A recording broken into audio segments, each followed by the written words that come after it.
পথাৰৰ এটা চুকত থকা সৰু সৰু খাল বা হোলাকেইটাৰ কথা মনত আছেনে আপোনালোকৰ? প্ৰয়োজনত পথাৰত পানী দিয়াৰ পৰা মাছ পুঠি ধৰালৈ কিমান যে গুৰুত্ব আছিল সেই খালকেইটাৰ।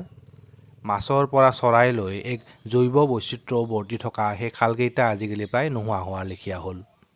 জলবায়ু পৰিৱৰ্তনৰ এই সংকটকালীন সময়ত তেনে খালৰ গুৰুত্ব আৰু প্ৰয়োজনীয়তা আগতকৈ বাঢ়িছেহে। আজিৰ এই খণ্ডটোত আমাক এই খালকেইটাৰ গুৰুত্বৰ বিষয়ে কৈছে লখিমপুৰৰ মাণ্ডলী কৃষি গৱেষণা কেন্দ্ৰৰ মুখ্য বিজ্ঞানী ডক্টৰ প্ৰবাল শইকীয়া আৰু অসম কৃষি বিশ্ববিদ্যালয়ৰ মুক্ত আৰু দূৰ শিক্ষা সঞ্চালকালয়ৰ সঞ্চালক ডক্টৰ ৰমণীকান্ত ঠাকুৰীয়াই। পথাৰখনৰ পিছফালে আপোনালোকে দেখিছে চাৰিওফালে পথাৰ, তাৰ মোৰ পিছফালে এটা হোলা আছে, প্ৰাকৃতিকভাৱে থকা এটা হোলা। যথেষ্ট ডাঙৰ এই পানীৰ উৎসটো। ইয়াত থলুৱা মাছ পুঠি যথেষ্ট আছে আৰু লগতে এই হোলাটোৰ যি পানী, সেই পানীখিনি খৰালি সময়ত বা আমাৰ এই শালি খেতিৰ বতৰতো যেতিয়া পানী অভাৱ হয় বা খৰাং সদৃশ এটা পৰিস্থিতিৰ সৃষ্টি হয়, তেতিয়া ইয়াৰ পৰাই পাম্প দি পেলাই খেতিপথাৰত পানী দিয়াৰ ব্যৱস্থা হয়। মই এইকাৰণে এই কথাটো ইয়াত ক'ব বিচাৰিছোঁ যে অসমৰ বা ভাৰতৰ বিভিন্ন অঞ্চলৰ পথাৰসমূহত অতীজৰে পৰা এনেকুৱা ধৰণৰ খাল, ডোং বা হোলা, আমি যি নামেৰে নকওঁ, এনেকুৱা ধৰণৰ পানীৰ উৎস খেতিয়ক ৰাইজে সংৰক্ষণ কৰিছিল। ই বাৰিষাৰ সময়ত বেলেগ উৎসৰ পৰা পানী সোমাই বৰষুণৰ পানী সংৰক্ষণৰ এটা ধাৰণাৰ সৃষ্টি হৈছিল আৰু মাছ পুঠিৰ লগতে প্ৰয়োজনীয় সময়ত কঠীয়া পৰাৰ পৰা আৰম্ভ কৰি শালি খেতি বা ৰবি খেতিৰ খৰালি কালৰ খেতিটো পানীৰ উৎস হিচাপে ব্যৱহৃত হৈছিল। কিন্তু সময়ৰ গতিত, সময়ৰ পৰিৱৰ্তনত এনেকুৱা পথাৰবোৰৰ পৰা, বিশেষকৈ মই অসমৰ কথা কৈছোঁ, এনে উৎসবোৰ নোহোৱা হৈ গ'ল।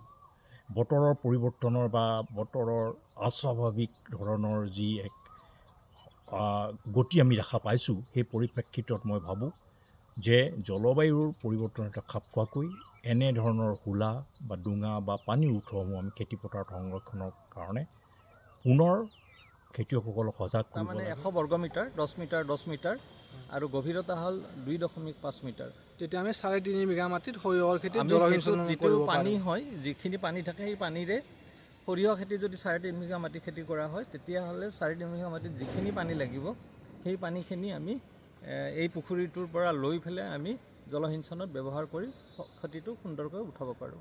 আৰু লগে লগে বেলেগ শস্যৰ ক্ষেত্ৰতো দিব পৰা যাব চাগে। ঘন ঘনকৈ দিবা আলি, তেহে খাবা আহু শালি। যন্ত্ৰনিৰ্ভৰ আজিৰ কৃষি ব্যৱস্থাত আহোমসকলে প্ৰথমে আৰম্ভ কৰা সেই আলি দিয়া বিজ্ঞানসন্মত ব্যৱস্থাকো আজিকালি বহুতে উপেক্ষা কৰিবলৈ লৈছে। কিন্তু খেতিপথাৰত ঘন ঘনকৈ আৰু ওখকৈ আলি দিয়াৰ গুৰুত্বৰ বিষয়ে আজি আমাক কৈছে অসম কৃষি বিশ্ববিদ্যালয়ৰ মুক্ত আৰু দূৰ শিক্ষা সঞ্চালকালয়ৰ সঞ্চালক ডক্টৰ ৰমণীকান্ত ঠাকুৰীয়াই। ধৰি লওক আলি এটা আলি দিলে পানীটো, সেই আলিৰ মাজত পানীটো ৰৈ গ'ল। কিন্তু যদি আলিটো নাথাকে, বৰষুণ পৰাৰ লগে লগে এখন পথাৰৰ পৰা আন এখন পথাৰলৈকে সি বাগৰি যাব। তাৰ ফলত দুটা লোকচান হয়। এটাতো পানী নাথাকিলেই, আৰু বিশেষকৈ সাৰৰ ক্ষেত্ৰত মাটিৰ যিখিনি উৰ্বৰা শক্তি থাকে নাইবা আমি সাৰ প্ৰয়োগ কৰোঁ, সেইখিনিয়ে পানীৰ লগত একেলগে গৈ বাগৰি গৈ ওখ মাটিৰ পৰা গৈ পেলাই দ মাটিত তাতেও সংৰক্ষণৰ বাবে পুখুৰীলৈ। গতিকে আমি গৱেষণাৰ পৰা পাইছোঁ, আচলতে ধাননি পথাৰত আমাৰ ধৰি লওক ৰঞ্জিত বা এনেকুৱা বাহাদুৰৰ খেতি কৰা তেনেকুৱা চানেকীয়া পথাৰত আমি কি কৰিব লাগে, আলিৰ উচ্চতাটো 30 চেণ্টিমিটাৰ কৰিব লাগে, 1 ফুট। আৰু এই 30 চেণ্টিমিটাৰ কৰিলে কি হয়, আমি গৱেষণাৰ পৰা পাইছোঁ বহুত পানী ভূগৰ্ভত সোমাই যায় আৰু ওপৰেৰে যিটো বাগৰি যোৱা পানীৰ পৰিমাণটো কমি যায়। ধৰণৰ কাৰিকৰী কথাবিলাকত গুৰুত্ব দি আগবাঢ়িব লাগিব। আৰু তাৰমানে পথাৰৰ মাজত যদি আমি সৰু সৰু আৰু ওখকৈ যদি আলি দিওঁ, ধানৰ সময়ততো আমাৰ সহায় হ'বই। ধান কটা হোৱাৰ পিছত বিভিন্ন ধৰণৰ দাইল বা অন্য ধৰণৰ শস্য সেইবিলাক আমি উৎপাদন কৰিব পাৰিম।